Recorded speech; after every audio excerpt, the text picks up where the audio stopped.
Our first order of business is the land acknowledgement. ASG acknowledges with respect that the land we are on today is the traditional and ancestral homelands of the Kumeyaay Nation. We recognize the indigenous peoples as original stewards of this land and the relatives within it. As these words of acknowledgement are spoken and heard, the ties nations have to their traditional homelands are renewed and reaffirmed. Our next order of business is roll call.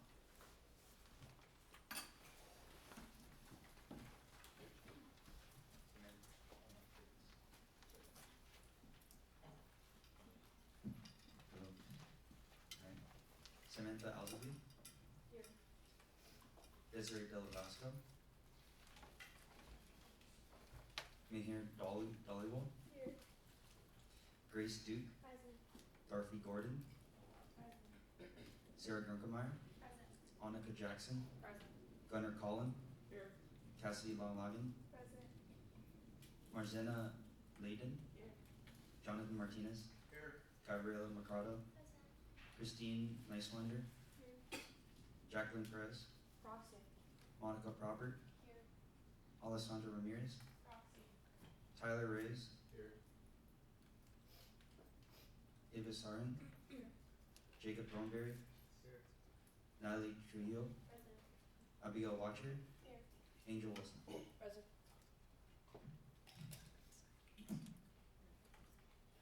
Thank you, clerk. Next order of business is approval of the agenda. The idea, Chair. I move to approve the agenda for November 14, 2024. Second. There's been a motion on the floor that has been seconded to approve the agenda for November 14th of 2024. Is there any discussion? If there is no discussion, we will now move on to a vote. All those in favor, please raise your placards. All those opposed, any abstentions? Agenda passes. Our next order of business is the approval of the minutes for our last Senate meeting. The Sustainability Coordinator. I move to approve the minutes for November 7th, 2024. Second. There's been a motion on the floor that has been seconded to approve the minutes for November 7th of 2024. Is there any discussion?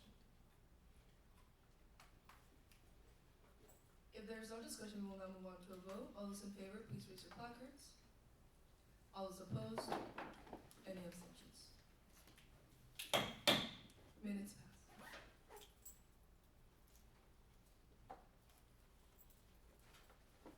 Now for our new business, today we have a presentation on USD Sustainability by the Director of Sustainability, John Hopper. Please let's give him a warm round of applause. And at this time, please all technology be put away. Thank you.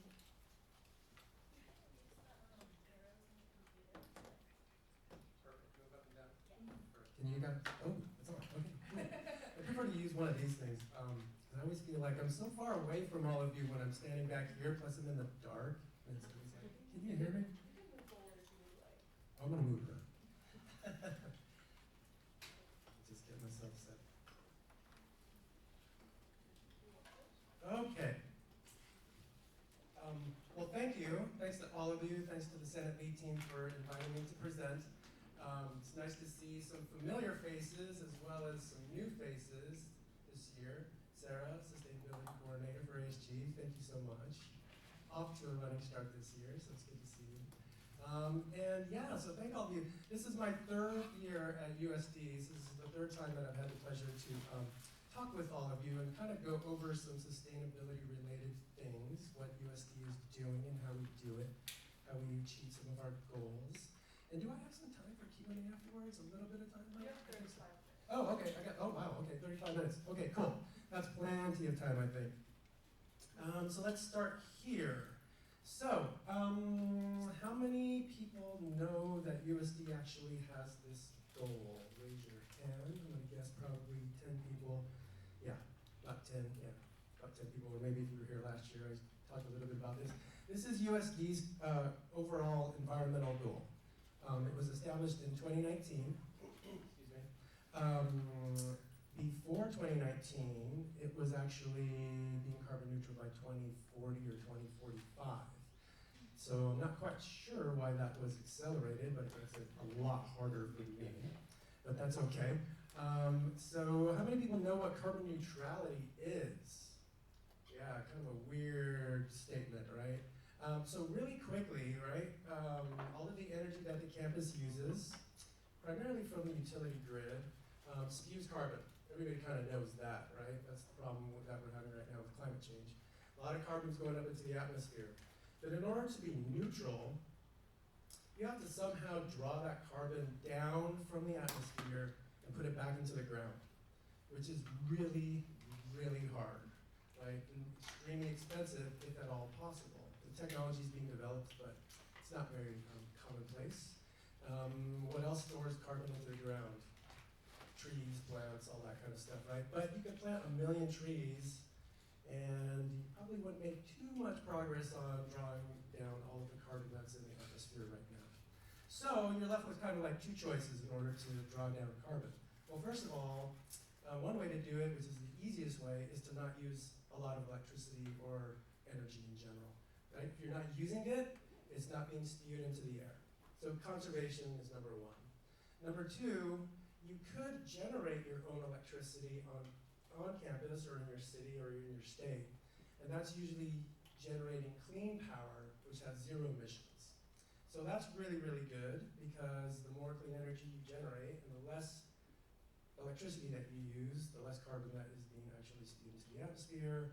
And so therefore you are kind of drawing stuff down, using clean energy and conservation, and you get to kind of a neutral point. That in general is what carbon neutrality is. It's a lot harder than than saying it, but there are a few ways that we're actually tackling this issue.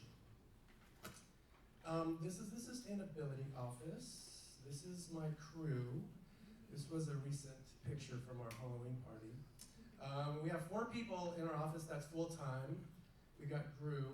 We have the guy in the orange jumpsuit whose name totally escapes me from the movie. Vector. And that's his gun. And then we have Dr. Lothario. He's our energy manager. And then Melena, who's our sustainability coordinator, is in the purple t-shirt sticking out her tongue. I'll let you guess who Gru is. And then we have student workers. We have 8 student workers this year in our office, and they help administer our programs, which I'll talk about. So we're a very small office. We're part of facilities management. And the reason is because those 2 goals here for us, this is what we do, right? We develop plans on how to conserve energy, how to generate electricity on campus. Then we implement those projects against those plans, and then we develop programs, or primarily student-facing, to educate and inform students on what they can do as part of the campus community to help us achieve that goal. And that gets to my second point there, which is engaging the community to actually take some kind of action. So let's roll through some of those. So these are the plans. 2016 was the last time that we did a climate action plan. How many people have read it? Yeah, right. I read it one time. It's 10 pages. These climate action plans you should do every 3 to 5 years because things change so much, right? Energy prices go up, natural gas comes up and down in terms of production, greenhouse gases are constantly in flux. So really, these things should be done every 3 to 5 years. So this one's long overdue. So starting in the next few weeks, we're going to actually create a new climate action plan. So the previous climate action plan focused on those 4 areas, but the new climate action plan is going to also tackle environmental justice. It's going to focus on food waste. It's going to talk about stewardship of land across campus, how do we better manage our property. It's going to talk about biodiversity, incredibly important, as well as a few other things. So we're going to broaden that climate action plan, and we're going to establish some new goals in each of these areas, in each of those areas, and add to that some strategies and some practical ways that we can actually march towards achieving our goals. We're going to revamp that climate action plan about every 3 years. One of the things that came out of the 2016 plan, though, was kind of this new plan, 2021 Energy Master Plan. That's energy only. That just focuses on electricity and natural gas and that kind of stuff. And that's largely because, well, like I was saying, right, electricity and energy, that's a huge source of greenhouse gas emissions. Transportation is actually number one. All of the carbon that's coming out of those tailpipes is the number one emitter of greenhouse gas emissions. Not so much here at USD though. Our fleet is pretty small. We don't have a ton of vehicles. So electricity and energy consumption is actually our number one source of greenhouse gas emissions on campus. So that energy plan talks about, a couple of things. How we can conserve energy in our buildings, as well as how we are going to be generating electricity on campus. And right here, you'll see a lot of past projects that we've done that focuses on energy. We have, how many people know we actually have solar on campus? Yeah, okay, cool, that's pretty good.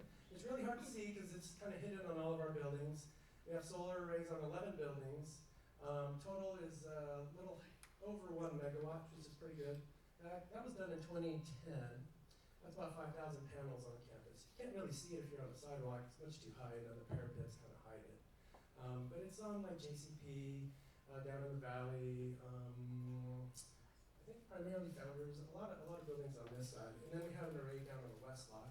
So that helps to generate about 7% of our electricity.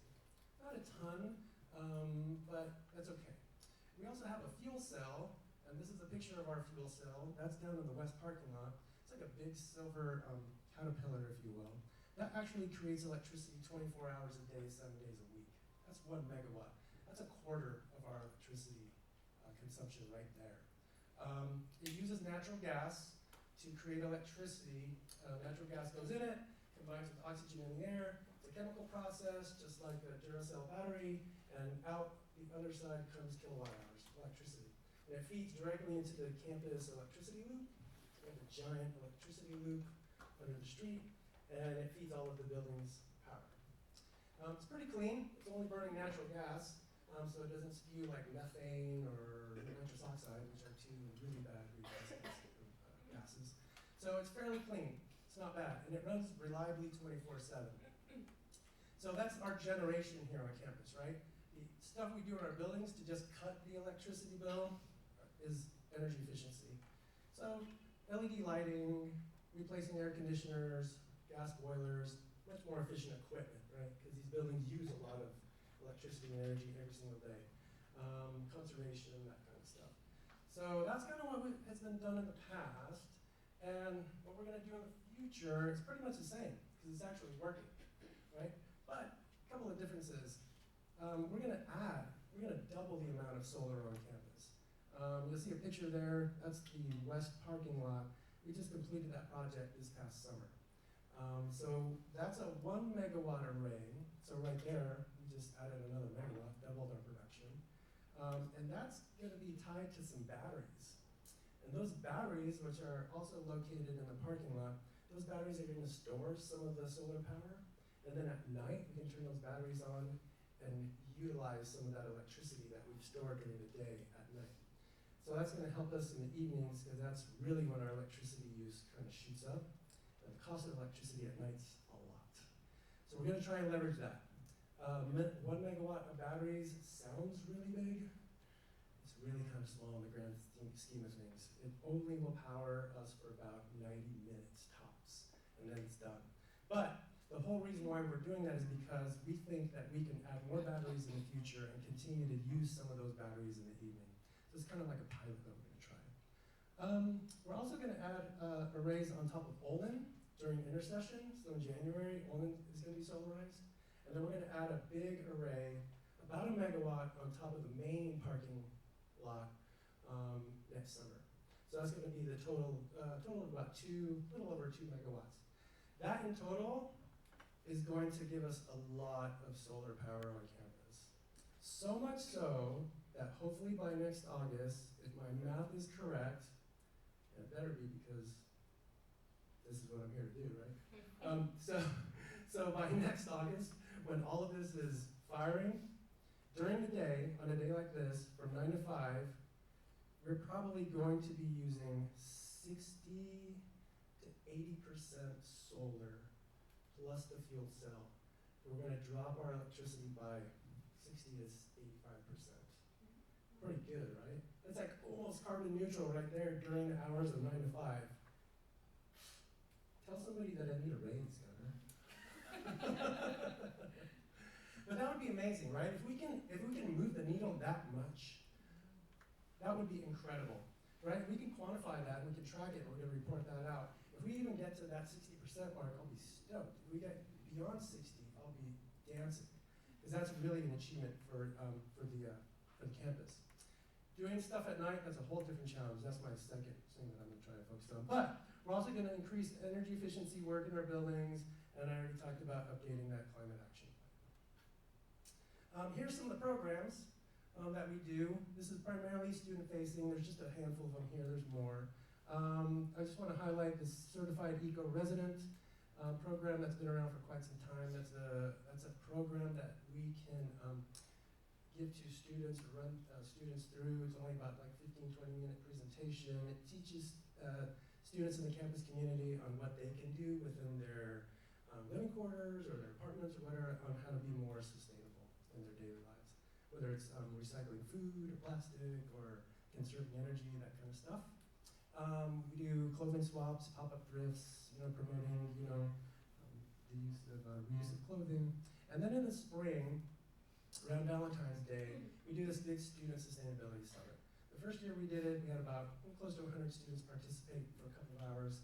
Second year we did it, we had about 125 students. So this year we're going to try and hopefully get more people. This is an opportunity for all of you and your constituents to actually come over to the Learning Commons. And we're going to talk about 4 questions. You can self-select on which question you would like to talk about.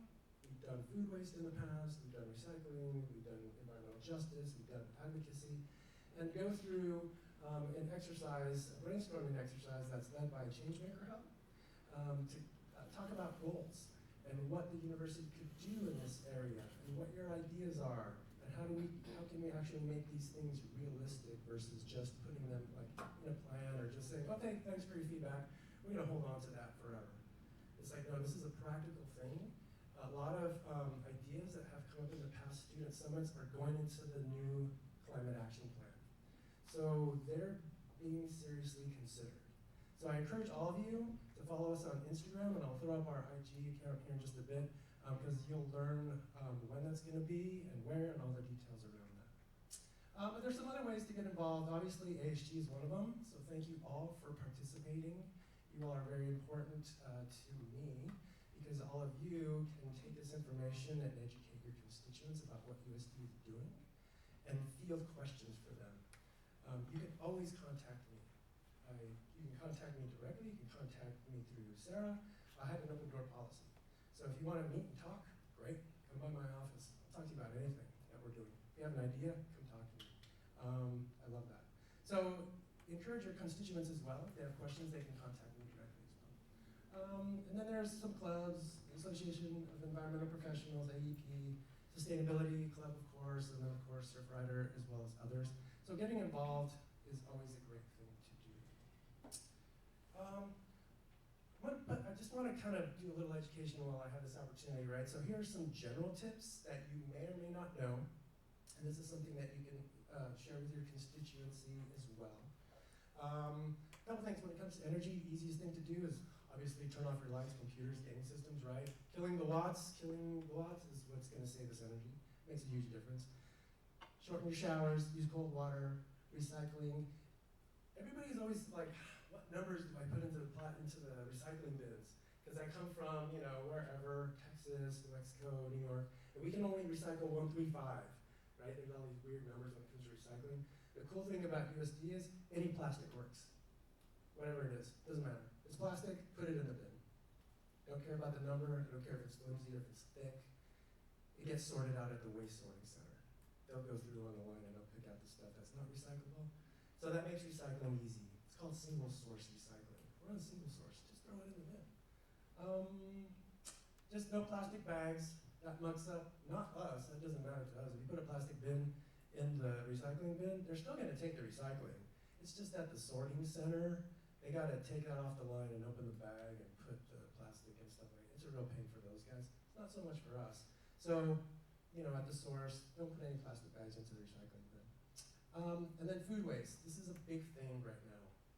A little over a year ago, spring of 2023, the city implemented its food recycling program as was mandated by the state. This was a state law that was passed in, I don't know, 2019, 2020, that required cities throughout California to actually recycle their food. Took a while, as happens, from when a law gets passed to actual implementation, and a lot of planning that goes into the cities. And then they have to figure out the program. Well, by the time the city of San Diego got around to it, they implemented it in 2023, and magically all these green bins just showed up on campus. Down in the west parking lot, when I parked one day, there was like 15 of these things lined up by the elevator. I was like, what are these? I had no idea. They just showed up out of nowhere. I thought landscaping was using it, for like tree trimming and all that stuff. Oh no, that was for food waste on campus. And the city had kind of maybe forgot to tell us that, this was a thing. And so we were required to actually start to recycle food waste. So all of a sudden it was like, whoa, hold on a second, how are we actually going to do this, right? So where we're at right now, and this is always a work in progress, so that's a green bin. There's a little paper sack that says Back to Earth. Those are available in the valley housing areas. You can also tell your constituents that if they want to recycle any food waste, they can ask for a bag at the RA desk, or they can ask where they're kept. And they can get one of those bags and they just put food in there. And then they can just roll it up and throw it in the green waste bin, which is located with the recycling dumpsters and the trash dumpsters. So that's kind of what we're doing in the valley. We're going to in other places on campus, but we need to scale that up. But one of the things that we also do is down here, that's a biodigester that's behind the SLP. That takes all of the food from the SLP. That's why it says don't scrape your plate.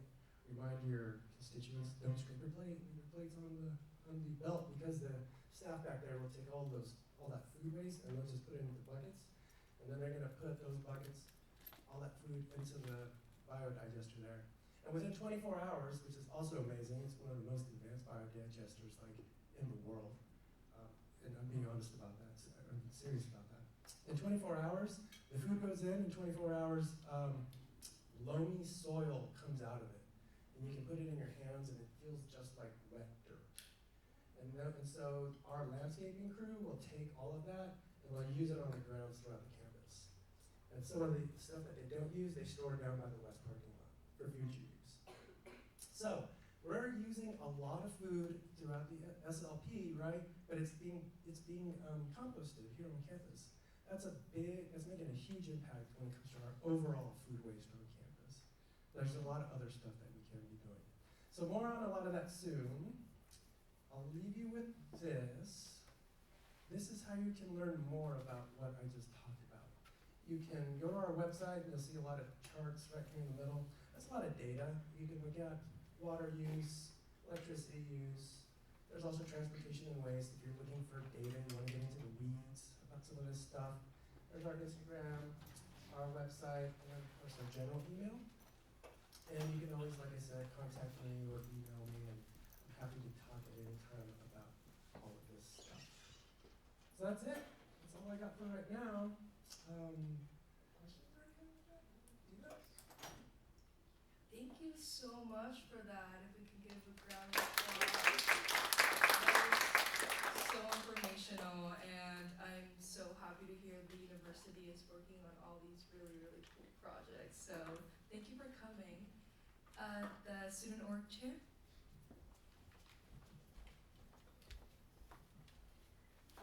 Thank you for coming in today to present. I appreciate it. It's very useful information, I think, for all of us. I'm sure we all took away something new. I did have a question. Are there any campuses that are 100% carbon neutral today? That's a really good question. To my knowledge, I believe Sunny in New York is very close, if not maybe carbon neutral right now. In California, I don't know of anybody. But here's the thing about being carbon neutral. Google at one point said that they were carbon neutral, like back in 2020. And I read that in the newspaper and I was like, what? That's impossible.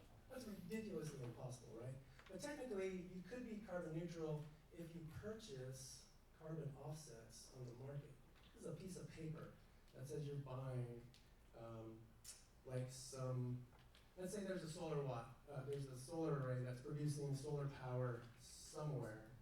But instead of powering the building that should be connected to, technically you can say, I'm buying the kilowatt hours on a piece of paper. So even though it is still powering that building, they don't get the credit for that solar energy. I get the credit because I'm buying the credit. And so I can use that credit against what I'm putting up into the atmosphere. Right? So paper-wise, you could be carbon neutral. But does the Earth care about paper credits? No. It's the same amount of greenhouse gas emissions that's being put into the atmosphere. The planet doesn't care about that. So the legitimate way to be carbon neutral is not to buy your way out of it, which is what Google did. And then several years later, people called them on it, and then they're like, you know what? We're not carbon neutral. Just kidding. We're just buying a bunch of credits, which everybody knew. The way to do it is the way I was talking about it. The student chair.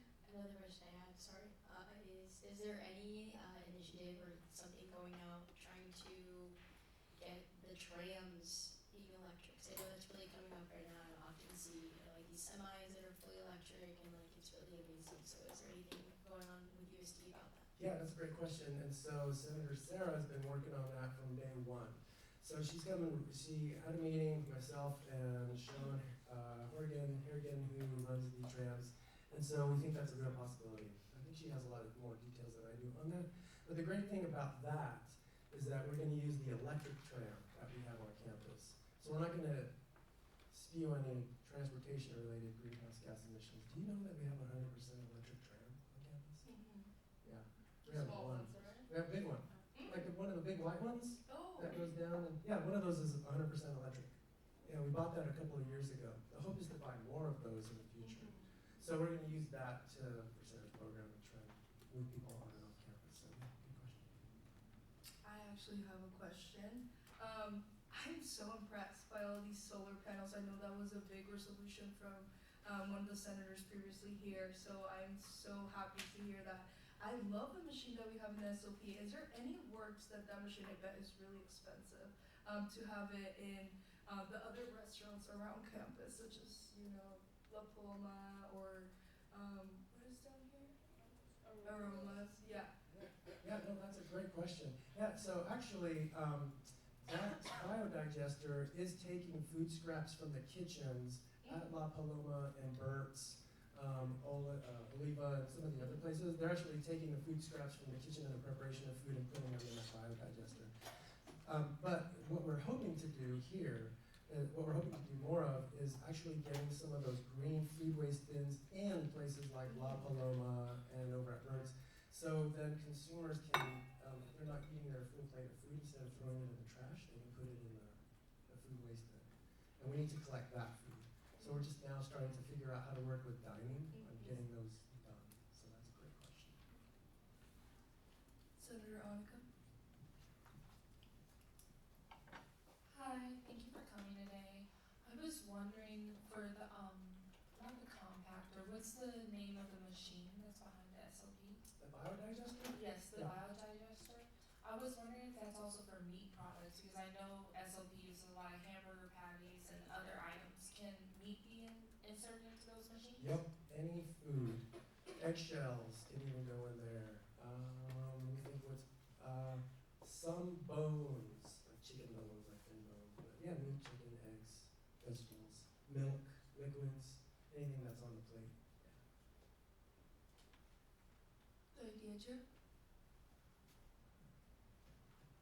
Hello, thank you very much for coming today and speaking to us about all these incredible initiatives and projects. You mentioned solar panels and how like a decent amount of buildings at the school have them. Is there like any like projects in the works to potentially like have like a majority of the buildings to have solar panels, or is that too big of a project? And this is a two-parter. I know you've come to ASG before and you talked to us a bit about the wellness center and the sustainability aspects of it. Do you mind just like giving us a quick overview of that again, please? Yeah, sure.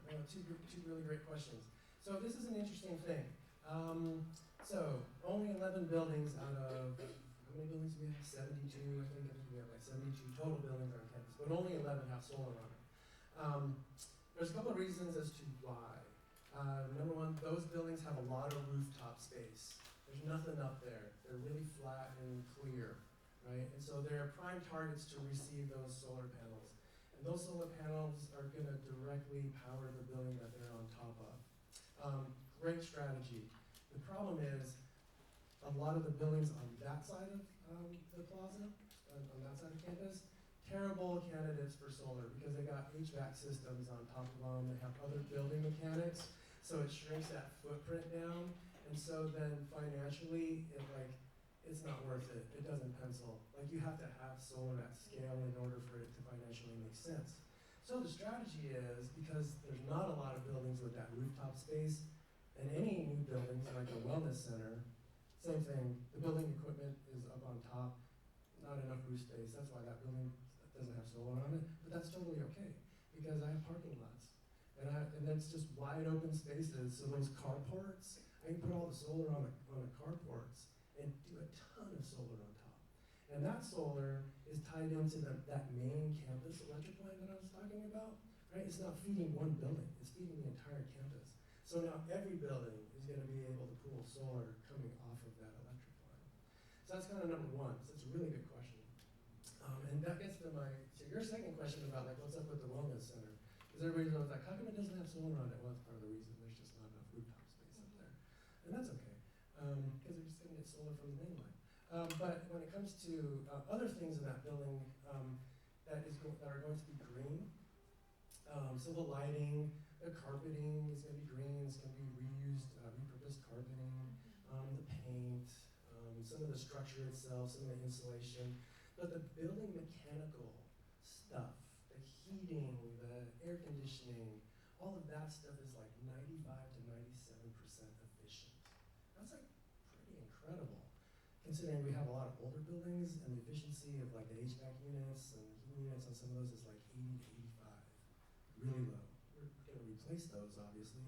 But that brand new building has a lot of advanced technology that's very efficient, that helps to lower the energy use of that building, even though it's a really big building. The interesting thing is, last thing I'll say about this is, so we've added a lot of new buildings, or a few buildings over the last couple of years since I've been here. Excuse me. Canals, Olin was redone, Founders is new, Wellness is new. Even though we're adding buildings on campus, our electricity use is continuing to go down like this. So the efficiency overall, combined with some of our efforts, even though we're building, we're still drawing down electricity and energy use, which is really good news. If it starts to go up, then we have a problem. But I think we're going to continue to thrive. The clerk of the Senate. So, this is the first time I heard about the biodigester, and it's actually more of a challenge for everyone here to possibly have a Senate initiative promoting the biodigester in the SLP. So if a senator wants to create a Senate initiative to stand in front of the dishes area and just talk about what the biodigester does, I would gladly appreciate that. Senator Marzano. Hi.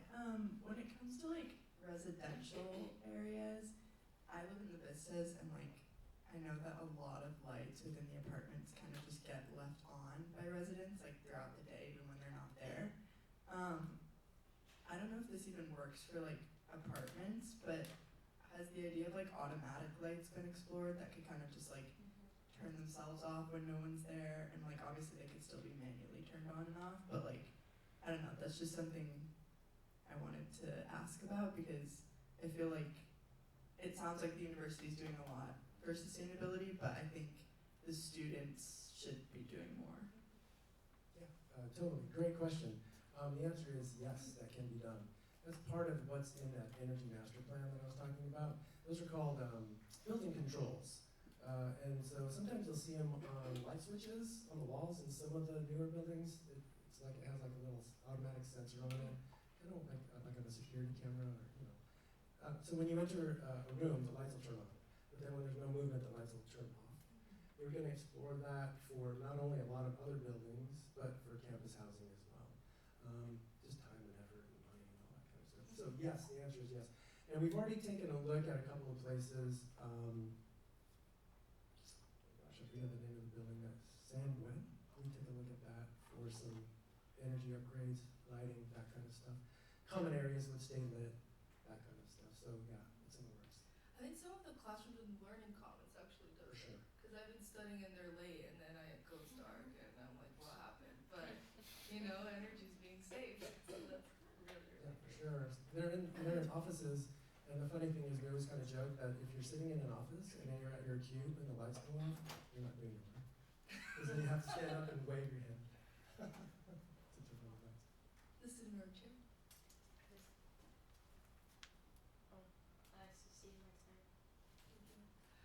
I actually have a question. Yeah, even what about, so I understand that now these green bins could be put in the restaurants, right? But what about also residential areas? I know that could also be something that we could do. Yes, exactly. So we have, I believe it's 5 green bins down in the valley right now. Wherever there's, so we have them out Cal Vista, Cinnamon, a couple of other places, Manchester Valley, wherever the dumpster and recycling bins are, there's a green food waste bin as well. The challenge is getting more of that here on the primary campus, not in just the eateries, but then in some of the classrooms, some of the buildings that have like office kitchens in them. Like faculty have been really interested in getting green bins in their office kitchens, and so we're trying to figure out how we can get that done. Yeah, that is also so great. Thank you for sharing.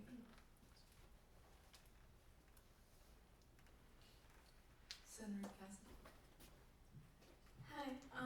So around campus, I've seen. Sorry to switch the topic off of the lights and the food stuff, but I've seen these big white boxes that accept like donations of like clothes and shoes. I'm wondering if that's a part of the sustainability department, and if so, like, I would like to know more information about that. Like, where do these items go? Sure, that's a great question, and that's something that I was remiss in putting into the PowerPoint presentation. Is that those are clothing collection bins that are administered by the Disabled Americans Veterans nonprofit. So they're a local nonprofit. They're kind of like Goodwill. They take clothes as well as gently used items like clocks and I don't know, other stuff, other electronics, and then they'll take all of those things from the bin and take them down to their stores. They'll clean them up and then they'll sell them through their stores at a very cheap rate, just like Salvation Army and Goodwill. So yeah, so there's several of those spread throughout the campus. And when it comes to move out though, what we've done with DAV is we brought on extra bins. So when everybody's kind of moving out and they're, instead of throwing stuff away, we're encouraging people to use the DAV bins so everything can kind of get repurposed. So we're gonna have a big push on that during move out this coming year, so stay tuned. The president.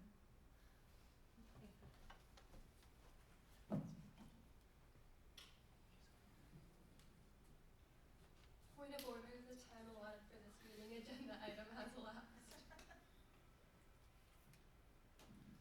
Someone would like to give the president maybe 2 minutes. The athletics coordinator. I move to extend the time allotted for this section by 2 minutes. There's been a motion on the floor that has been seconded to extend the allotted time by 2 minutes. All's in favor? Is there any discussion? If there's no discussion, we'll now move on to a vote. All those in favor, please raise your placards. All those opposed, any abstentions? 2 minutes are extended. The president. Perfect, thank you. I just had a question about, you can correct me if I'm wrong, about the UTAs. They're tearing those down, I believe, and building new housing for the upcoming Toreros that will be here. Will that building, the new housing building, will that have solar panels, or do you know any plans on that regarding sustainability? Sure, that's a really good question. As far as I know, and this is a question more suitable, I think, for the facilities planning, design, and construction team, but on the pre-planning meetings that I've been included in, the plan is for the UTC to, how do I put this? It's a public-private partnership, I believe. So it's a private entity that's going to be building the units, Don't quote me on that though. And when it comes to new buildings in general, they have to be built according to a specific criteria as set by the state. And this sustainability criteria is called Title 24. Your building must be Title 24 compliant, meaning like you have to have the most advanced HVAC system in there, the most efficient HVAC system in there. It has to be solar ready, meaning everything in that building needs to have all the wiring to accommodate for panels if you so choose to put them on. So then all you're paying for is the panels. So any building that's going to be new, whether it's on campus or off, has to adhere to those green building standards as set by California. So I don't know the specifics on UTA, but at the very minimum, they have to adhere to that state building law. Thank you. I believe that was the last person thank you so much. Thank all of you. You guys are so good. Great questions. That's why I like coming. Let me know if you have any other questions later. Thank you. Okay, thank you so much for coming.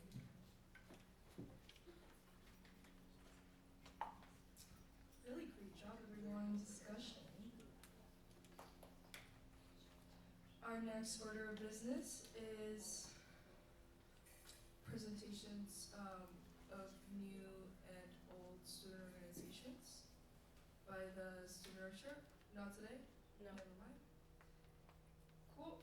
So then our next order of business is final, not final hearing of the public. Sorry, my notes are all weird today.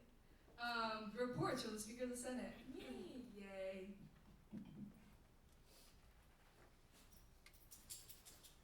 I have way too many tabs opened.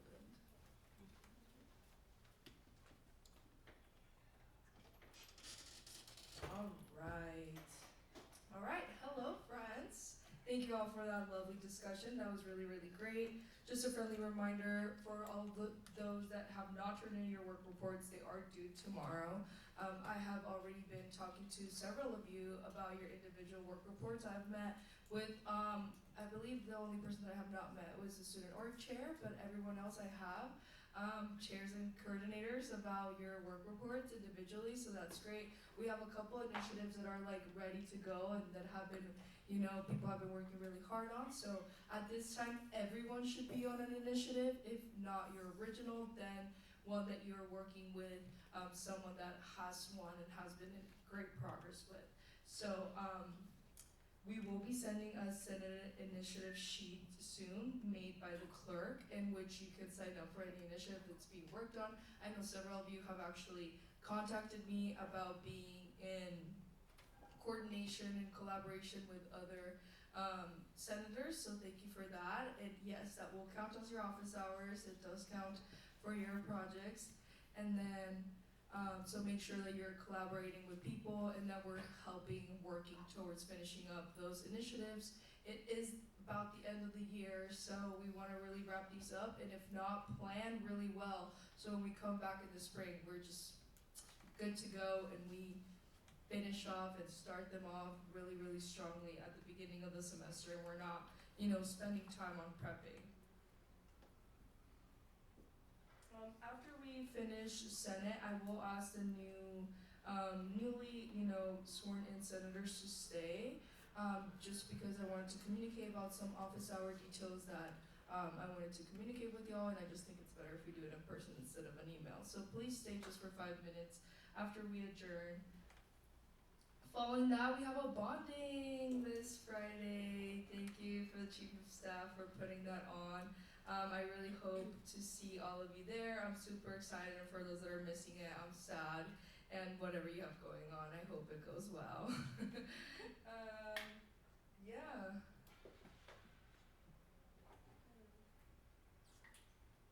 I think that's all for me. Thank you.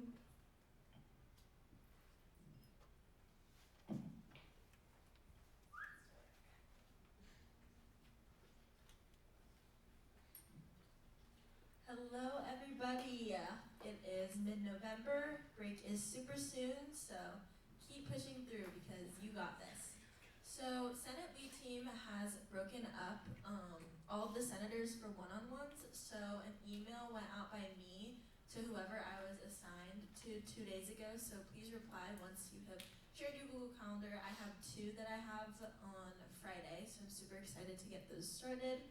I am looking for a date for next month's meeting for committee chairs, and I am working on work reports. As always, my contact information is at the bottom of the slide, and please let me know if you have any questions. Hello, everyone. Happy Turkey Month. I still can't wait for break. One-on-one emails just went out, please, and thank you for those who responded back to me. And for those who haven't yet, I'm just gonna ask you to stay for a side, just to send me a Google Calendar really quickly. No new Senate initiatives. That being said, please, please, please, please, start working on Senate initiatives. If anyone has a question about it, you can always reach out to me. And then we still have 30 days left in the school semester. This is including weekends and breaks. So time's ticking. And finally, I'll be creating a Google Sheet for all Senate initiatives. Look for that in the Senate forums or in the Senate Google Drive. Appreciate it. Thank you. I just wanted to say thank you to all the new senators for completing your onboarding surveys and Robert's Rules training. To emphasize the clerk, we do have money for y'all to spend on initiatives, and if that doesn't get spent, it gets, of course, I would have to request for it back for the spring, but it's already been allocated for this fall, so if you have anything going on, make sure that you finish it off so that you can be using that money for your constituents. Following that, now we have coordinators and chairs updates, starting with, Campus chair's not here, so student org chair. Alright. Gunnar is the academics committee chair. They had their first meeting with the new senators yesterday. Congratulations. They are prepped for grants. They start next week. The academics committee is getting everyone caught up on goals and everything academics related. He is setting up another meeting with Dr. Gong to come to one of the committee meetings in December. Some of them are helping out with de-stress event tonight, so go to that, and you can read the slide for the events coming up. That's it. Now on to the last slide. How about them Chiefs? Let's go! We're 9-0, baby. Let's go! I don't know about this weekend though, guys. I have faith, but not that much. It's happy Thursday. This is the second to last Senate meeting before Thanksgiving, so hopefully everyone is nice and planned for that time.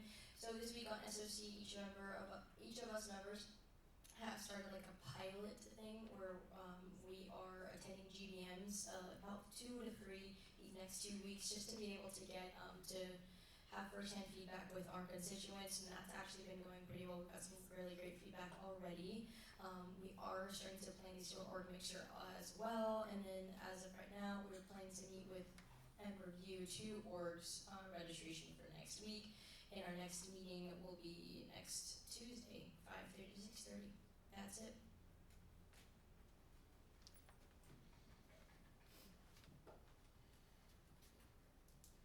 Alright, hello everybody. Happy National Native American Heritage Month. I went on the Wellness Center tour last Friday. Shout out to the speaker for setting that up.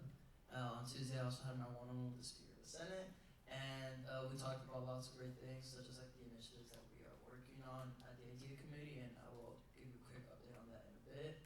And I finalized a date for the Executive Director of the University of Design to come down to the SSS space so we can talk about the furniture. And some of the initiatives that we're working on, I want to give you guys an update on that. Annika's working on an issue with the mailroom center in Manchester.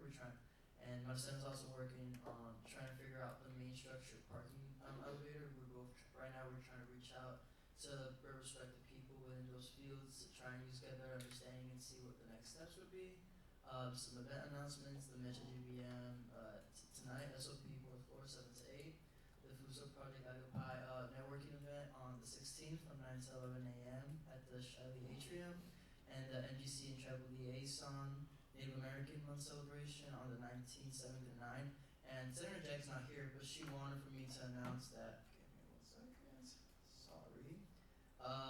APS is having their Alpha Spike showdown. She wanted to let me know that the Speaker of the Senate may or may not be participating in that volleyball event, so she just wanted me to throw that out there. And yeah, my contact information is up there. And our random sports fact of the day: on this day, 1966, Muhammad Ali knocks out Cleveland Williams in the third round to retain the world heavyweight title. Thank you very much. Have a great weekend.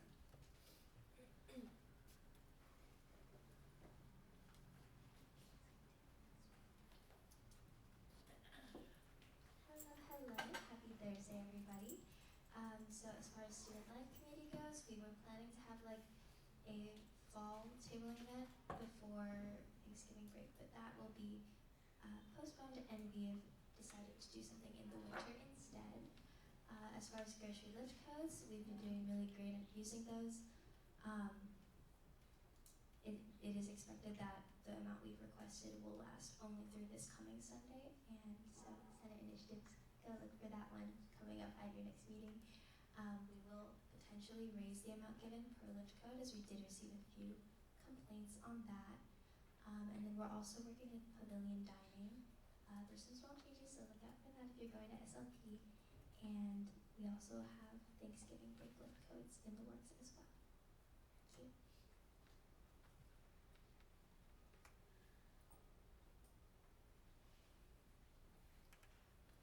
Hi everyone, happy Thursday. This week I continue to plan for the men's basketball game against SDSU. And then I have some meetings this week with some people from athletics to finalize those ideas. As Val said, if you don't have an initiative, I would gladly take you under my wing. I do need people to work with and help me throughout this process of getting people at that SDSU game. And shout out to Jonathan. If you see that top picture right there, that's him making the basketball, or tiny basketball from the corner of the ASG office. And games this week, we only really have the men's basketball game this Saturday, 12 p.m., and football at 1. And again, if you are interested in working with me for the SDSU game, you can go ahead and contact me.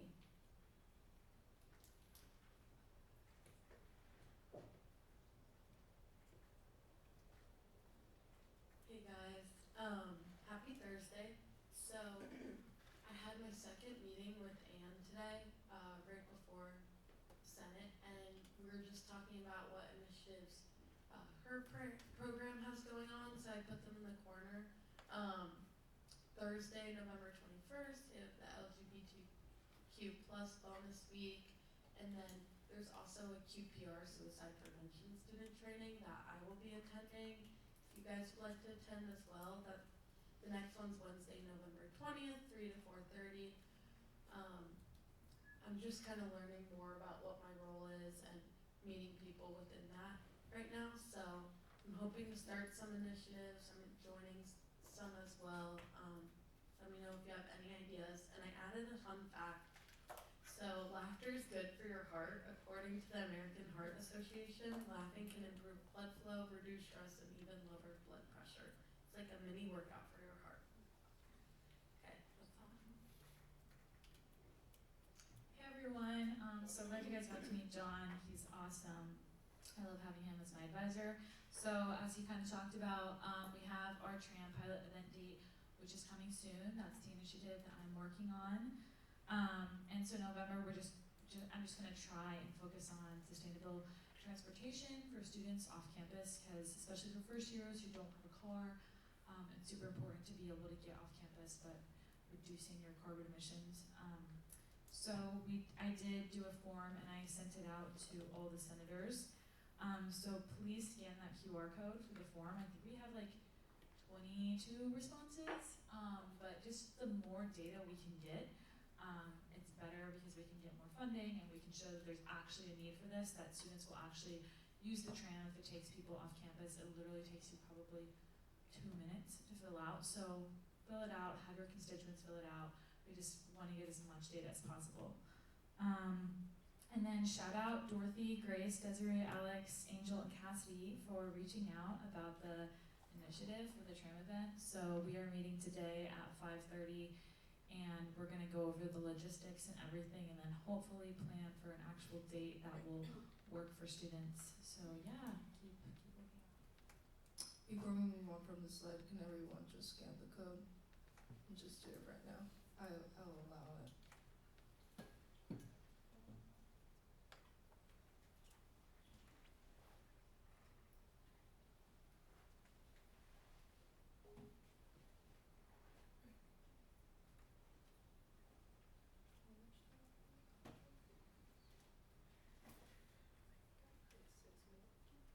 We have 6 minutes left for this item, so we have time.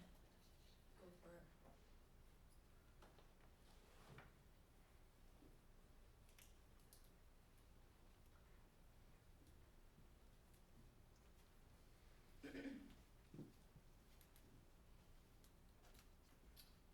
But yeah, everyone should be working on an initiative, so shout out to you all that have already reached out without me even asking. Good job.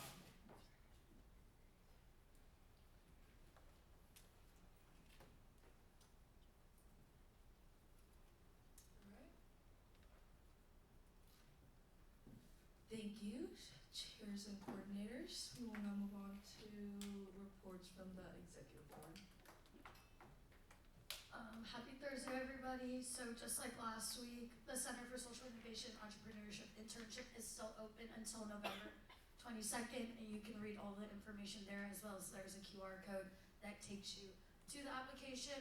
You can share that with your constituents. I attended the multicultural night last week along with the chief of staff, and so we got to watch a lot of cultural dances, and I enjoyed watching all those. I'm currently working with Danny and Michelle to send the campus-wide surveys out by next week.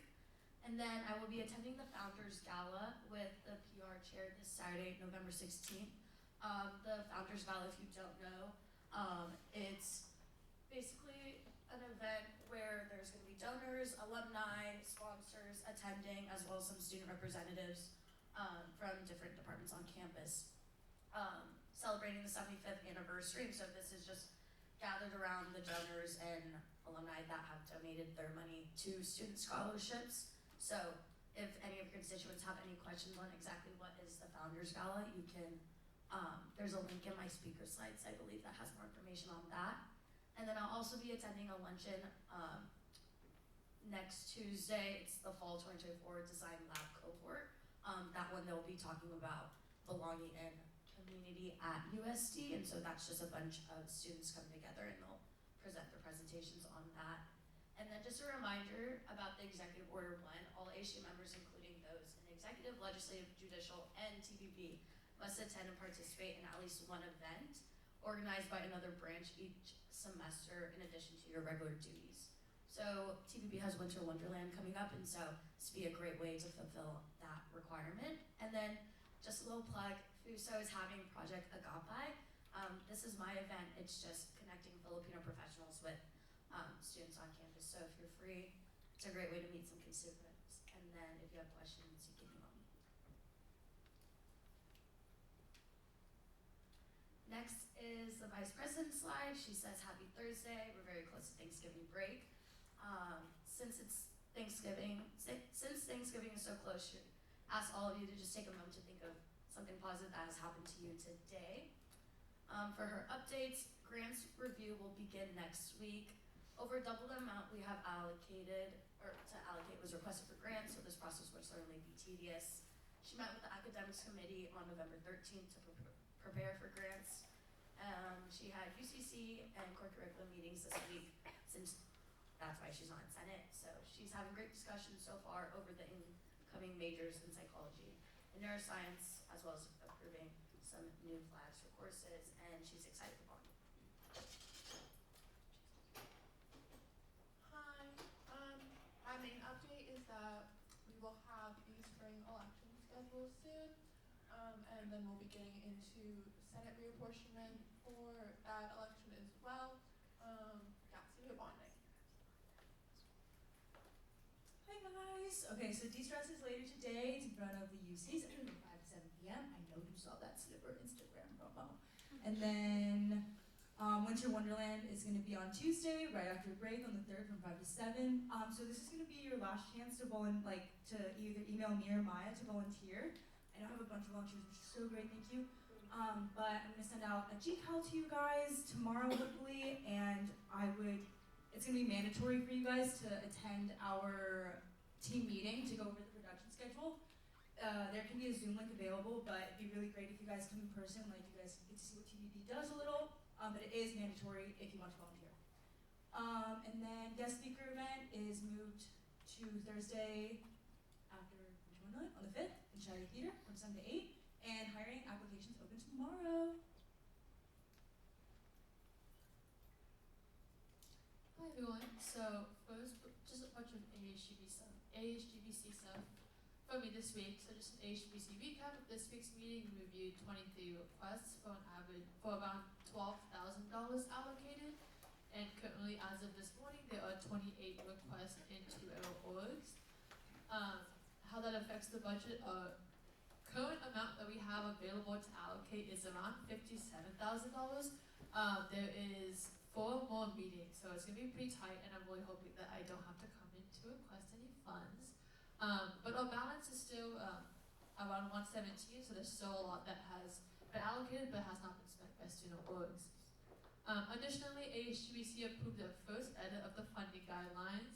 It's really short. It's under the suppliers category, and it states that any subscriptions like Canva or MailChimp would not be funded by AHGBC. Lastly, I'm currently working on an email to send out to all student orgs about important deadlines for the fall semester, so like the last day to request funding and the last day to hold student org events. Some FOMO. ASA will be having the biggest event of, I would argue, of the year. Is the Moonlight Gala this Saturday from 6 to 9 p.m. So it would be great to see you all there. And my financial purchase of the week, I bought flights to Hawaii for winter break, so that would be what is going to get me through the rest of the semester. Hello everyone, just some quick updates. I ordered the ASG polos, so those are something you all can wear here at Senate, ASG events such as when you go and volunteer at Winter Wonderland, etc. The estimated arrival is Thanksgiving break, so expect an email about all of that. Some things that I've been working on is marketing committee meeting yesterday, welcome Senator Grace. And if you, to any of the new senators, are interested, the application is open for next semester. You can just click that link. The major thing we went over is redoing the website for elections in the spring, so that's super exciting. Thank you to those that signed the thank you cards for the Founders Gala. As the president stated earlier, those are going to those that are donating and have donated to this endowed scholarships. If you are free after Senate, since we will most likely be ending early, I would really appreciate your support in taking a stack and signing them right here, right now. Thank you. And if you have any pictures from the wellness building tour, the multicultural, any of your tabling events, this is a shared Google photo album that will go on throughout the whole year, and it'll be used for things such as the Instagram, the website, and end of the year videos. So that'd be greatly appreciated. As always, follow the Instagrams, LinkedIn, TikTok, Thank you. So hi everyone, yay, bonding tomorrow, I'm really excited. I had some last minute switches with cars, which is why I haven't sent out a final email to those of you who are attending. People who are driving and riding already know. And then that's some of the events I attended in the past week, and our shout out of the week is Senator Grace for jumping in and becoming involved all around. Thank you, Executive Board. Our next order of business is the final business and hearing of the public. This time, any member of the public or any senator can add anything to our meeting.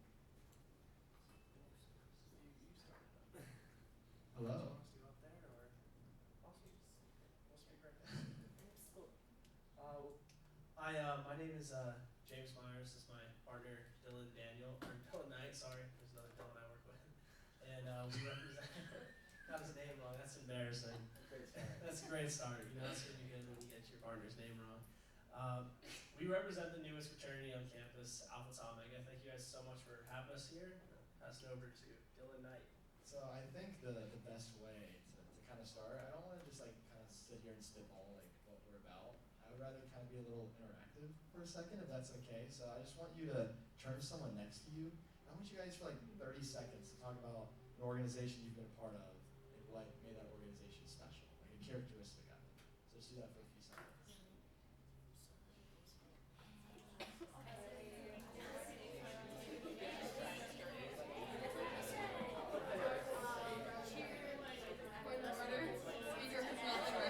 Point of order. Speaker has not been recognized. So, in order for us to be able to speak freely, we must get rid of Robert's rules. The clerk of the Senate. I move to relinquish Robert's rules for the next 5 minutes. Second.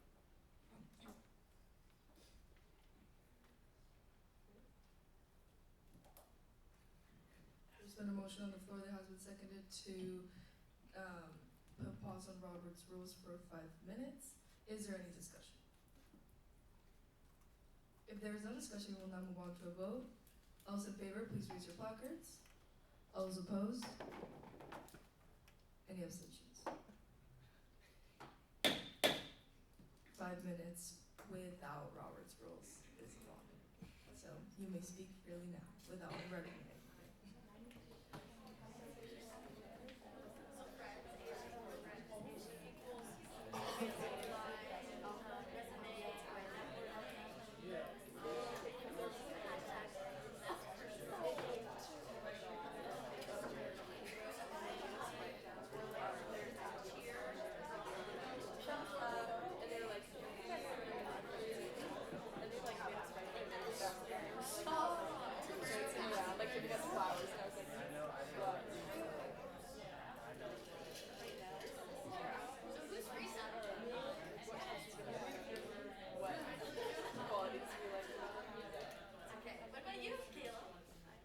For the members of the public, I don't know if you want to be able, at this time, I don't have to recognize you to speak to them. So if you want to continue and ask questions, they don't have to speak for the full 5 minutes, because if we speak for the full 5 minutes, then we would have to go back to Robert's rules and so.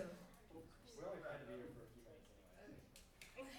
So, does anyone want to share an organization they've been a part of and what made that organization special? Yes, ma'am. I'm a part of ASG. That's a great one. That's an amazing And one. we're really special because I feel like we kind of are the relation between students and administration, which can definitely, it's like parent and child, we're definitely the older sibling, we can talk between each other.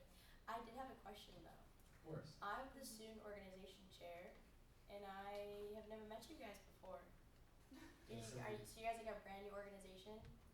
In a way. Have you registered your org yet? Yes. Okay, cool.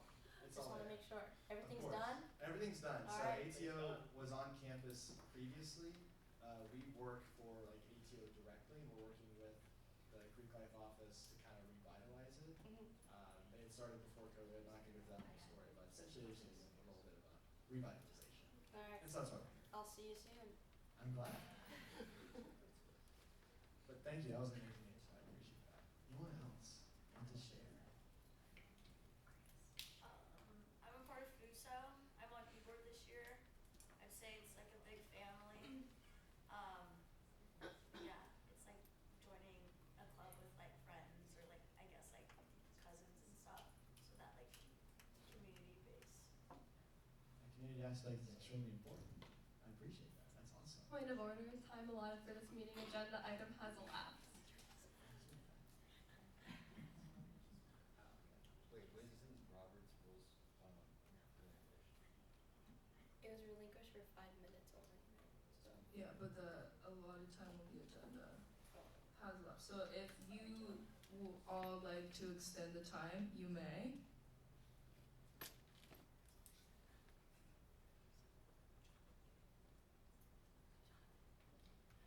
The idea, Chair.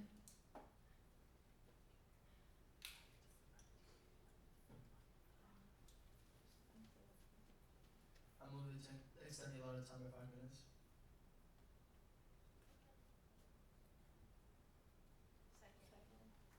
There's been a motion on the floor that has been seconded to extend the allotted time by 5 minutes. Is there any discussion? If there's no discussion, we will now move on to a vote. All those in favor, please raise your placards. All those opposed? Any abstentions? Time is extended by 5 minutes. We can get one. I don't want to keep you guys too long. So if anyone else wants to share anything, I want to make sure everyone feels heard. But no, I don't want to add too much time for you guys at all. But we just appreciate being here.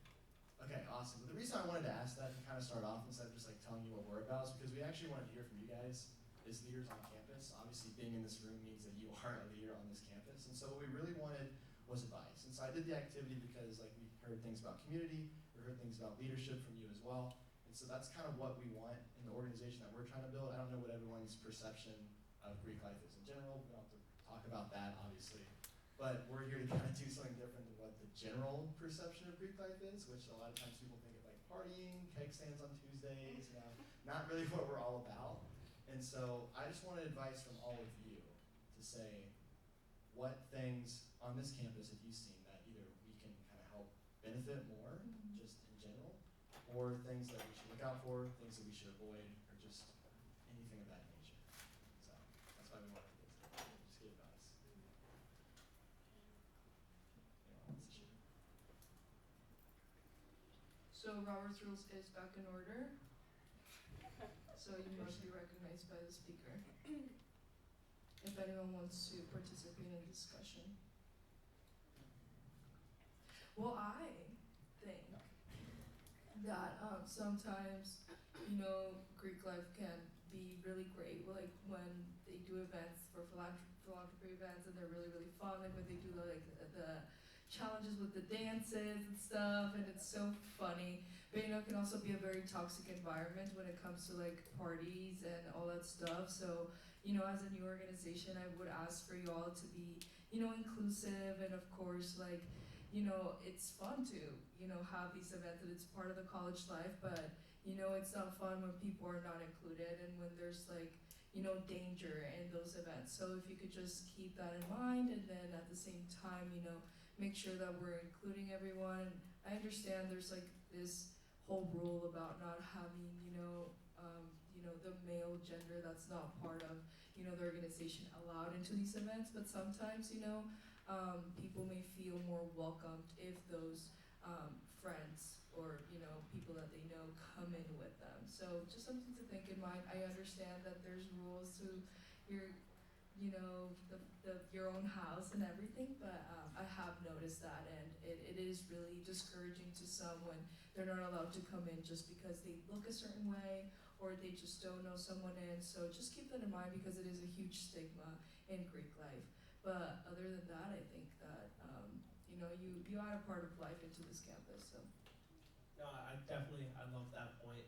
I think here at ATL, we're not here to be a social club. We're not here to kind of close down our doors and not show you guys what we're all about. We're here to make a genuine impact on the lives of the students here at USD and overall the greater San Diego community. Our goal is to do those philanthropy events, put on great brotherhood events, as we call them, where the guys really get to know each other and include other young men who want to have that same kind of connection. So we're really here to just make sure the guys who don't want that other, like not saying it's bad, but who don't want the other kind of fraternity experience to have a place that they can call home. Student Orchard.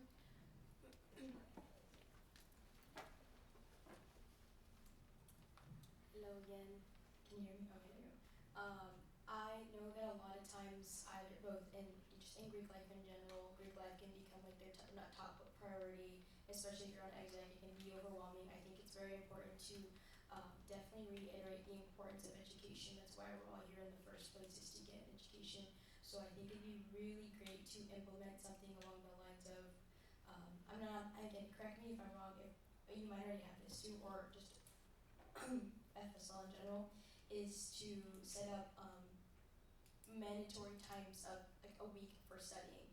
Going to certain places, checking in, either like on your phone or saying, hey, like I'm studying here, and creating these mandatory times of study just to ensure these, like, you know, your members understand education comes first as far as at school. So I think that's one thing I'd recommend.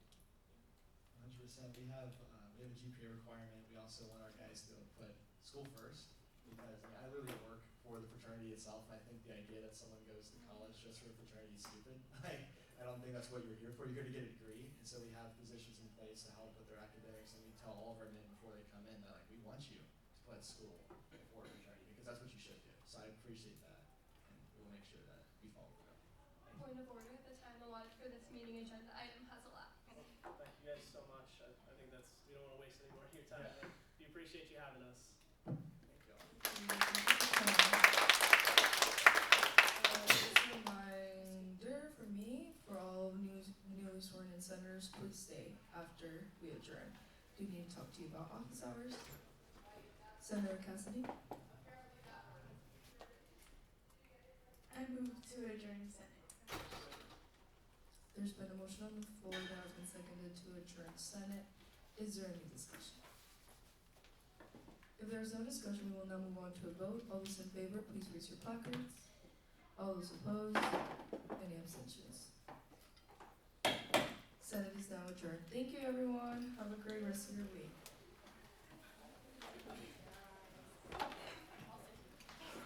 Yeah, if you just want to stay in your spots.